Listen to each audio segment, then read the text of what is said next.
Um aspecto incrível no livro de Levíticos é sua riqueza de detalhes. Todo esse cuidado de descrição reside em um ponto principal: a santidade ao Senhor. Esse é o principal chamado do livro: sejam santos, porque eu sou santo. A santidade em Levíticos é requerida em todas as áreas da vida do povo, principalmente em termos alimentares, como por exemplo, os tipos de animais que poderiam ou não ser comidos. Para entendermos melhor o conceito de santidade próprio do livro de Levítico, é necessário que analisemos alguns dos principais termos que indicam a necessidade de santificação. Esses termos são santo, puro e impuro. Podemos ver no capítulo 10 que existia um cuidado para que o sacerdote fizesse diferença entre o santo e o comum, e entre o imundo e o limpo. O contraste do verso 10 está entre o santo e o comum, o limpo e o imundo. À primeira vista, parece que os paralelos do verso 10 indicam que santo e limpo são a mesma coisa, mas como podemos observar no livro como um todo, parece existir uma certa diferença entre algo ser santo e algo ser limpo. Essa relação pode ser organizada da seguinte forma: o santo é aquilo que é consagrado, enquanto aquilo que é comum é aquilo que pode ser limpo ou imundo. Isso significa que santo é uma categoria especial, ao fato que comum é subdividido entre limpo e imundo. Uma primeira pista para afirmarmos esta relação está em observar o próprio chamado do livro. Ou seja, se existe um chamado para ser santo, então não existe um estado natural de santidade. É necessário a intervenção divina para isso. Uma segunda pista é que objetos e pessoas podem se santificar, não porque necessariamente são imundas, mas apenas limpas, como é o caso da água e certos animais. Nesse sentido, mesmo que coisas ou pessoas sejam limpas, é necessário que elas sejam santificadas para se tornarem sagradas. Observe, por exemplo, Levíticos 13, onde após uma série de diagnósticos de doenças que deveriam ser feitas pelo sacerdote, é dito que se nada for encontrado, a pessoa estará limpa, mesmo que exista algum tipo de mancha ou de doença na pele. Wenham afirma que esse conceito de limpo pode ser considerado como a nossa ideia de normalidade. Tome outro exemplo, como Levítico capítulo 11. De todos os animais que há nas águas, comereis os seguintes: todo o que tem barbatana e escamas, nas águas, nos mares e nos rios, esses comereis. Mas todo o que não tem barbatanas, nem escamas, nos mares e nos rios, todo o réptil das águas, e todo o ser vivente que há nas águas, estes serão para vós abominação. Se os animais que há em águas não tiverem essas características normais, então devem ser considerados imundos, ou, como no texto acima, abominação. Além de limpo significar o estado natural das coisas, muitas vezes dizer que algo está limpo é o mesmo que dizer que algo está puro. Onde o autor parece trabalhar com a palavra puro, muitas vezes ele só quer dizer limpo. Logo, nós temos que algo comum pode ser algo limpo, ou puro é algo no seu estado normal, enquanto aquilo que está imundo ou impuro está em um local de anormalidade. O caminho contrário pode ser feito também, ou seja, algo santo pode ser profanado, regredindo ao seu estado de comum, mas sendo imundo ou impuro. É interessante que este estado de imundo ou impuro pode ser inerente, permanente ou temporário. Em termos de impureza temporária, que são causadas por pecados ou doenças, ou mesmo coisas naturais em geral, o Wenham argumenta uma coisa interessante. Ele diz que quanto maior o desvio da norma, maior é o grau de impureza e a dificuldade na limpeza. Porém, por mais difícil que seja, ainda possuem a possibilidade de se tornarem limpas e serem consagradas novamente. Por outro lado, Levíticos deixa claro que certas coisas impuras ou imundas não podem passar do seu estado de impureza para a pureza, ou se tornarem limpos de qualquer forma, como é o caso de certos animais. Coisas nesse estado permanente são assim por serem inerentemente imundas. Entretanto, não são necessariamente contagiosas, embora outros tipos de impureza permanentes e inerentes sejam de fato contagiosas, como é o caso do capítulo 15. Em resumo, temos o que o Wenham diz: tudo que não é santo é comum. Coisas comuns dividem-se em dois grupos, o limpo e o impuro. As coisas limpas se tornam santas quando são santificadas, e a santidade é mais significativa que ser limpo. Coisas limpas podem ficar impuras se tiverem sido poluídas. Podemos observar então que existe um caminho para que algo se torne santo, ou seja, santificação não é apenas ser limpo, pois algo que é limpo ou comum precisava ainda ser santificado, ao passo que, por conta da profanação que poderia ocorrer, algo que foi santificado se torna impuro, voltando ao estado de comum, só que pelo aspecto negativo. É interessante notar que algo santo não pode ter contato com o que é impuro, pois é incompatível com a santidade e deve ser mantido longe de coisas santas, como por exemplo os nazireus, que não poderiam tocar em ninguém morto nem comer comidas sacrificadas. As duas coisas não poderiam estar juntas, o que é santo e o que é impuro.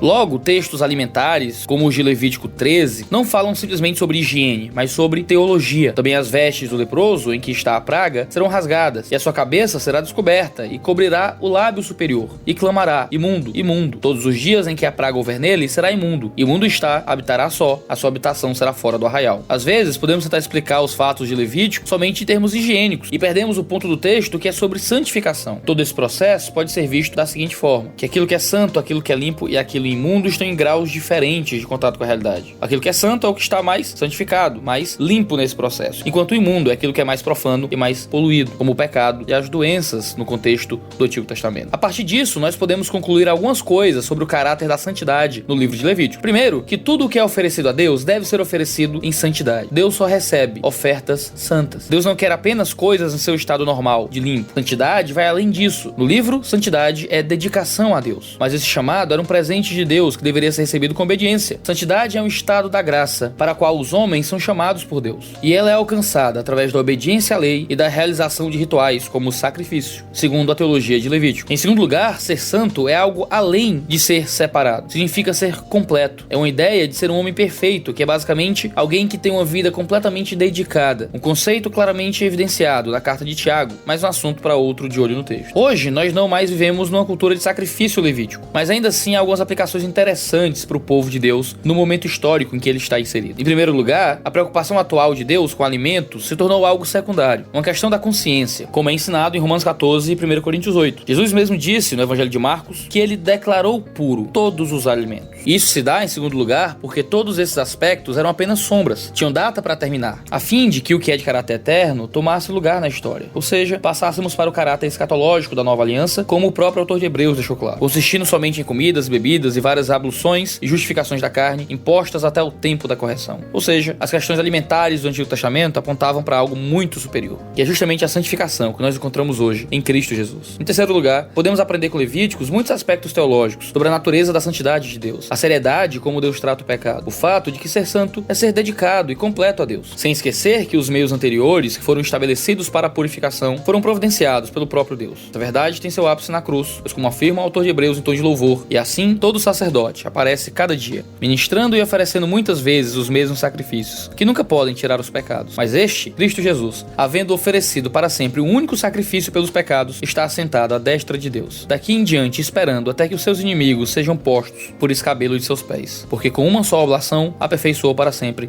os que são santificados.